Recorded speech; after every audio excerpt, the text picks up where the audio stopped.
बाबा का आशीर्वाद SPM channel पर आपका स्वागत है। सुमन रोहतक हरियाणा से। श्राद्ध पक्ष में हर कोई व्यक्ति पूजा करता है और उसके मन में सदैव ये रहता है कि हमारे घर में कहीं पितृ दोष तो नहीं है, क्योंकि कई बार कई व्यक्तियों के काम लास्ट में अटक जाते हैं। उनके घर में संतान भी अच्छी तरह से उत्पन्न नहीं हो पाती है या बहुत बीमारी से ग्रसित रहती है। पितृदोष भी कई प्रकार का होता है। कई बार पितृदोष बहुत भयानक भी होता है, जिसमें आपके पितृ जिंद का रूप धारण कर लेते हैं।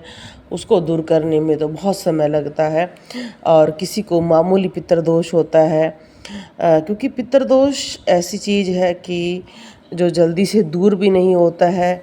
और जब भी हम पूजा करते हैं, चाहे हमारा पितृदोष दूर हो या ना हो, पर हमें उसका लाभ जरूर मिलता है, क्योंकि 100% पितृदोष कभी किसी का दूर नहीं होता है। क्योंकि वो एक हमारे अकेले पितर नहीं होते हैं, हमारे बहुत सारे परिवार के वो पितर होते हैं, पर हम सभी उनकी पूजा नहीं करते हैं। बहुत सारे लोग करते हैं, बहुत सारे लोग अलग रूप से करते हैं, तो बहुत सारी दिक्कतें होती हैं। तो अगर आप श्राद्ध में दीपक जलाएं और अगर आपके दीपक पर आपको लगे कि चट चट की आवाज़ आ रही है, तो आपको देखना है कि वो कितनी देर तक आवाज़ आती है। तो इसका अर्थ है कि आपके घर में पितृदोष है। बहुत सारे व्यक्ति ये कहते हैं कि हमारे श्राद्ध पक्ष में दीपक जलाते हैं और थोड़ी देर बाद में ही वो बुझ जाता है, पूरा नहीं जल पाता है। तो इसका अर्थ है कि आपको पितृदोष थोड़ा सा भयानक है, आपके घर में उसका रूप ज़्यादा भयानक कह सकते हैं। ऐसे ही जैसे सामने दीपक जल रहा है, इसमें बहुत सुंदर आकृति बनी है और बहुत आराम से चल रहा है। अगर आपका इस तरह से दीपक पूरे श्राद्ध पक्ष में चलता है, तो ये बहुत अच्छा संकेत है, आपके पितर आपके साथ हैं।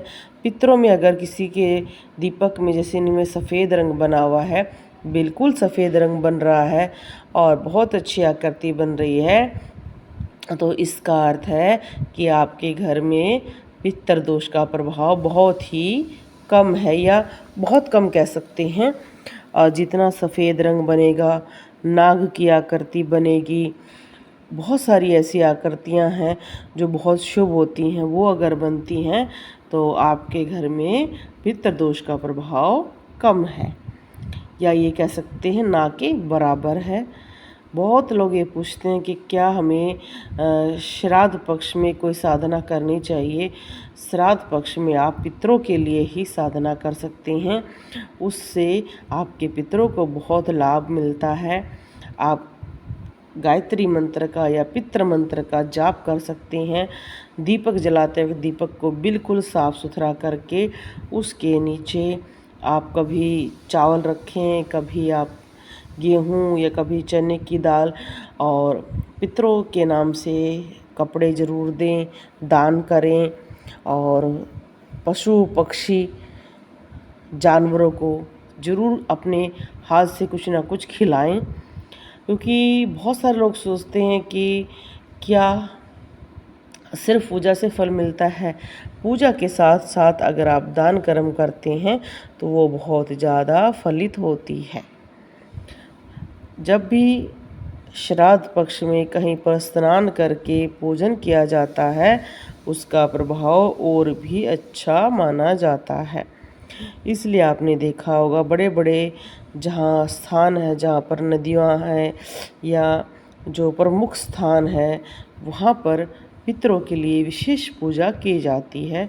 अगर आपके दीपक में काला धुआं निकले तो ये आपके लिए अच्छा नहीं है।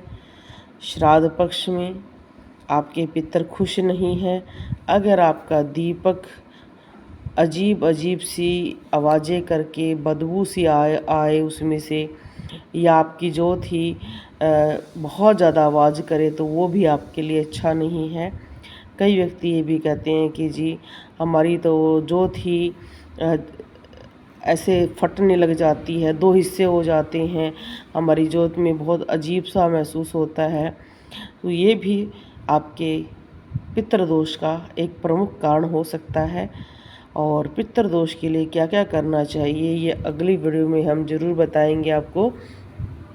दीपक की आकृतियाँ आप ज़रूर ध्यान रखें श्राद्ध पक्ष में, और श्राद्ध पक्ष में हो सके तो आप अपने हाथ से पशु पक्षियों को जितना भोजन करा सकते हैं कराएं, और रामायण का पाठ जरूर करें। बोलो जय श्री राम, जय श्री राम।